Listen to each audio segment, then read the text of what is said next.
I keep thinking about how messy this whole situation would actually feel if it happened in real life inside the world of General Hospital. Not the clean kind of drama where everyone just confesses and walks away. No. This one is uglier, more human, full of bad choices stacked on top of worse ones. And honestly, the more I imagine it, the more uncomfortable it gets. Because nobody here is completely innocent, but one person definitely crosses a line that cannot be uncrossed. The center of the storm is still Portia Robinson. I think Portia is the kind of character who believes she is rational and moral. She probably tells herself that every decision she makes is for family, for stability, for protecting what she built. But there is this darker part of her that wakes up when she feels threatened. That part is quiet at first, calculating, not loud and villainous like in cartoons. It whispers instead. And once it starts whispering, things get dangerous. Then there is Jordan Ashford. Jordan is not naive, not even close. She has lived through too much for that. She knows how manipulation looks. She knows how power plays work. But pregnancy changes the emotional terrain of everything. Even the strongest person can feel exposed, uncertain, a little fragile maybe. And that vulnerability becomes the opening. Portia tries to push through. And of course the man standing in the middle of this emotional battlefield is Curtis Ashford.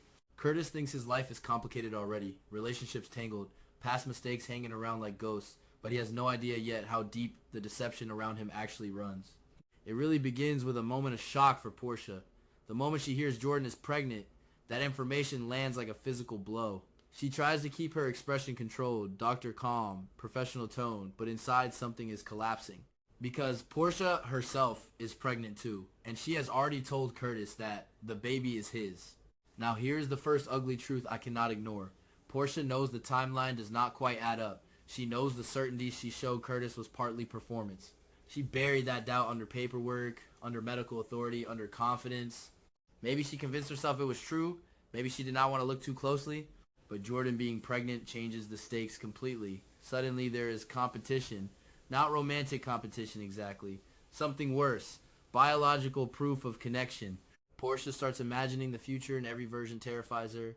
Curtis holding Jordan's baby. Curtis feeling responsibility. Curtis drifting back toward the woman he once loved. Portia sees herself slowly becoming irrelevant in that picture. So the thought appears, not fully formed at first, just a dark suggestion in the back of her mind. Jordan does not have to keep the baby. That idea grows slowly, and the more Portia thinks about it, the more reasonable she makes it sound in her own head. She tells herself she is not forcing anything. She will just present options, offer perspective, maybe even help Jordan avoid ruining her own life. And that is how manipulation usually begins. Not with obvious cruelty, with rationalization. Portia approaches Jordan carefully, friendly tone, concerned expression, almost sisterly in a strange way. She talks about stress, about careers, about complicated relationships. She mentions how difficult it is to raise a child when the father is emotionally tied somewhere else. She never directly says abortion at first. She circles around the idea. Jordan listens quietly. There is something about Jordan that makes it hard to read her reactions. She can appear calm while analyzing every word, and I imagine during this conversation she already senses something off. Eventually Portia does say it more clearly. Maybe Jordan should consider ending the pregnancy. Not out of shame, Portia insists. Out of practicality. Out of freedom. And the room changes temperature right there. Jordan looks at her for a long moment. A very long moment. The kind where silence starts saying things words cannot. Then Jordan asks a simple question. Why do you care so much about what I do with my baby? Portia tries to stay composed, but that question hits too close to the real reason. Jordan refuses the suggestion, firmly. Not angrily yet, just decisive. She will keep the baby. Portia leaves that conversation with a smile on her face, but panic underneath it, because the plan did not work. And worse, Jordan might suspect something. Now here is where the story turns darker, and honestly, this is the part that makes Portia hard to defend, even a little. Jordan begins noticing inconsistencies around Portia's pregnancy. Not obvious ones. Small technical things. Lab scheduling. Test documentation. The kind of details only someone familiar with medical systems would question. Jordan eventually checks the lab records.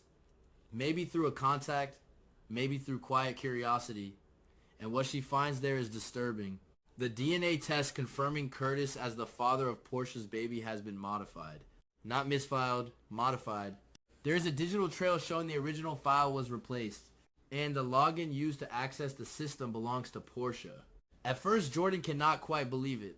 It sounds insane. A respected doctor altering paternity results, but the evidence is sitting there in front of her, which leads to the second horrifying realization. If the test was altered, Curtis might not be the father at all. Suddenly, Portia's desperation earlier makes more sense. She is not protecting a marriage. She is protecting a lie. Jordan confronts Portia privately. No audience. Just the two of them and the weight of the truth sitting between them. Portia denies everything at first. Predictable, defensive, almost offended. But Jordan does not back down. She describes the files she saw, the timestamps, the replaced documents. The color drains from Portia's face. Not dramatically, more like someone slowly realizing the floor beneath them is cracking. Jordan warns her quietly. She has not told Curtis yet, but she will if necessary. And that threat becomes the final trigger for Portia's worst decision. Because if Jordan speaks, Portia loses everything. Curtis, her reputation, her credibility as a doctor. So Portia begins thinking about the problem differently. Not morally, strategically. If Jordan's baby disappears, the threat disappears too. I wish I could say Portia hesitates longer. Maybe she does. Maybe for a few sleepless nights. But fear can erode ethical boundaries quickly. Eventually, she arranges another meeting with Jordan.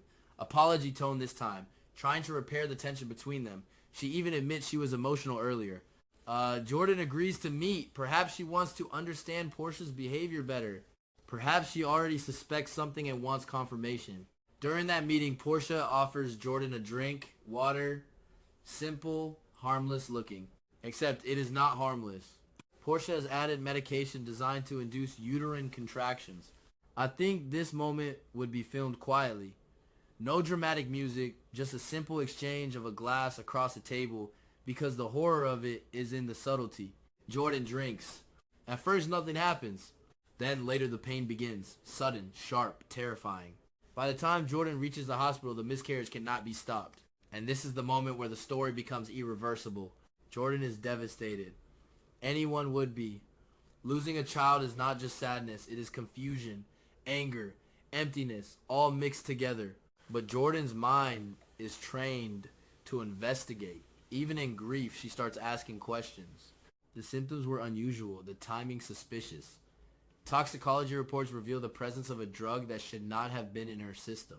And slowly, painfully, the truth begins forming. Portia did this. Eventually, Jordan cannot keep silent any longer. She goes to Curtis.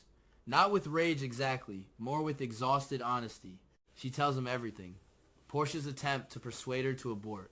The altered DNA records. The drink. The miscarriage. Curtis reacts the way many people would when hearing something this unbelievable. He refuses to accept it at first. Portia is his wife. A respected doctor. The accusation sounds too monstrous. But Jordan brings evidence. Digital logs. Medical reports. Toxicology results.